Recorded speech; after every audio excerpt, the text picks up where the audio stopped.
Hi friends, ఎలా ఉన్నారు? అందరు బాగున్నారా? ఎవరైనా ఫస్ట్ టైం మన వీడియో చూస్తుంటే ఫాలో చేసేయండి అండ్ మీ సపోర్ట్ అనేది మనకు చాలా అంటే చాలా ఇంపార్టెంట్. ప్లీజ్ లైక్ చేయండి, కామెంట్ చేయండి అండ్ మీ ఫ్రెండ్స్ అండ్ ఫ్యామిలీతో మన వీడియో షేర్ చేయండి. అండ్ ఇవాళ వీడియో ఏంటి అంటే మరో beautiful and classy look sari tassels అనమాట.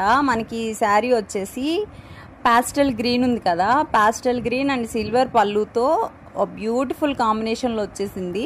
అండ్ దీనికి ఏంటంటే మనము ఎలాగో ఓవర్ థింకింగ్ చేసి దీని బీడ్స్ ఏదేసినా అంత లుక్ ఇవ్వదు అని పాస్టల్ కలర్ అని చెప్పాను కదా, ఆ గ్రీన్ అండ్ సిల్వర్ పళ్ళు కలర్ తీసుకొని జస్ట్ ఓన్లీ సిల్క్ థ్రెడ్తోనే డిజైన్ అనేది ఇచ్చాను. చాలా అంటే చాలా బాగా వచ్చింది. అండ్ కస్టమర్కి కూడా ఇదంటే చాలా బాగా నచ్చింది. అండ్ ఇదే కాదు, మీకు ఏ రకంగా సరే కస్టమైజేషన్ కావాలి అన్న కుచ్చులు మేమైతే మేక్ చేసి ఇస్తాము. అండ్ మీకు కానీ మీ ఫ్రెండ్స్కి కానీ ఎవరికైనా సరే రిక్వైర్మెంట్ ఉంది అంటే గోకుల్ థ్రెడ్డింగ్కి మెసేజ్ చేసేయండి. And thank you for watching, keep supporting us.